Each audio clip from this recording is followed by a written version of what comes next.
मैं यहाँ Gonda railway station पर खड़ा हुआ हूँ। ये प्लेटफॉर्म नंबर 1 पर आप देख सकते हैं किस प्रकार से महिला कल्याण विभाग द्वारा यहाँ पर एक चाइल्ड हेल्पलाइन का ये बूथ बनाया गया है और रेलवे चाइल्ड हेल्पलाइन ये बूथ है। और यहाँ पर उन बच्चों को डिटेन करके जिस तरीके से आरपीएफ या जीआरपी के जवान यहाँ लाकर इनको सौंप देते हैं, उसके बाद उनको उनके मुकाम तक पहुँचा दिया जाता है। उनको सुधारने के लिए बाल सुधार केंद्र या तमाम प्रकार से उनके घर को जोड़ दिया जाता है। और तमाम यहाँ पर ऐसे बच्चे हैं जो नेपाल से भी आते हैं और तमाम जो राज्य है, जितने भी राज्य हैं, क्योंकि यहाँ से लगभग सभी राज्यों की गाड़ियाँ गुजरती हैं और तमाम बच्चे यहाँ पर आते हैं और उनको यहाँ पर लाकर सौंप दिया जाता है। तो ये भैया सुपरवाइजर है और विभाग से हैं, यहाँ पर शिफ्ट वाइज ड्यूटी भी कर रहे हैं।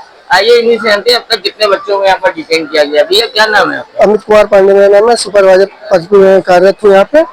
अभी अगले मंथ में हमारे यहाँ 27 बच्चे आए हैं, जो कुछ बच्चे बिहार के हैं, कुछ यूपी के हैं, कुछ छत्तीसगढ़ के हैं, कुछ हरियाणा के बच्चे हैं, जिन्हें कुछ आरपीएफ द्वारा, जीआरपी द्वारा और आउटरीच के द्वारा ये 24 घंटे की सेवा है 1098।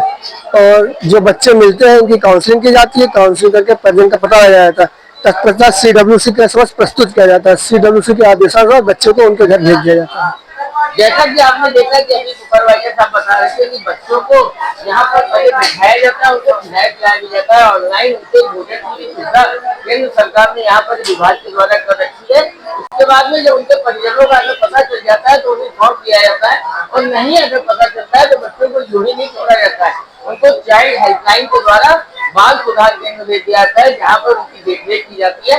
फिलहाल जिस तरीके से आंकड़े बता रहे हैं कि जुलाई में 31 दिन के अंदर जुलाई में 27 बच्चों को यहाँ पर पकड़ा गया है और यहाँ पर जाकर उनको बाल सुधार केंद्र या उनके घर भेजा गया है। ऐसे में ये चिंतनीय विषय है कि आखिर ये बच्चे अपने घर छोड़कर यहाँ पर क्यों भाग के आते हैं, क्यों ट्रेनों पर चढ़ के दूसरे शहरों में राज्यों में जाना चाहते हैं। क्या परिवार में इन बच्चों का जिस तरीके से परिवार में इन बच्चों के साथ ऐसा व्यवहार किया जाता है कि बच्चे अपना घर छोड़ने पर मजबूर हो जा रहे हैं। ऐसे में माँ बाप को अब सोचने की जरूरत है कि आखिर ये विभाग द्वारा लगाया गया रेलवे चाइल्ड हेल्पलाइन का बूथ क्यों लगा हुआ है और इतनी ज्यादा संख्या में बच्चे यहाँ पर रेलवे स्टेशन पर क्यों आ रहे हैं। ये तो केवल रेलवे स्टेशन की बात हुई, अगर बस स्टेशन की बात करें तो वहाँ पर शायद इस तरीके का अभी कोई बूथ नहीं लगा हुआ है, लेकिन माना जा रहा है कि कहीं ना कहीं चोरी छुपे बच्चे एक शहर से दूसरे शहर वाया गोंडा होते हुए जाते हैं और तमाम ऐसे कामयाब भी हो जाते होंगे बच्चे जो दिल्ली, मुंबई और मद्रास और चेन्नई और तमाम बड़े शहरों में, कलकत्ता में जाकर वे कहीं इधर उधर भटक जाते हैं और अपने घर से छोड़ जाते हैं। उनके माँ बाप उनको ढूंढने लग जाते हैं। फिलहाल सबको यही कहेंगे कि अपने घर में सुख शांति बनाए रखने के लिए बच्चों की बात को विश्वास करें, उनकी बात को समझे, उनसे सुने, उनसे बातचीत करें, उनके साथ बैठे ताकि नौबत आए। मैं गोंडा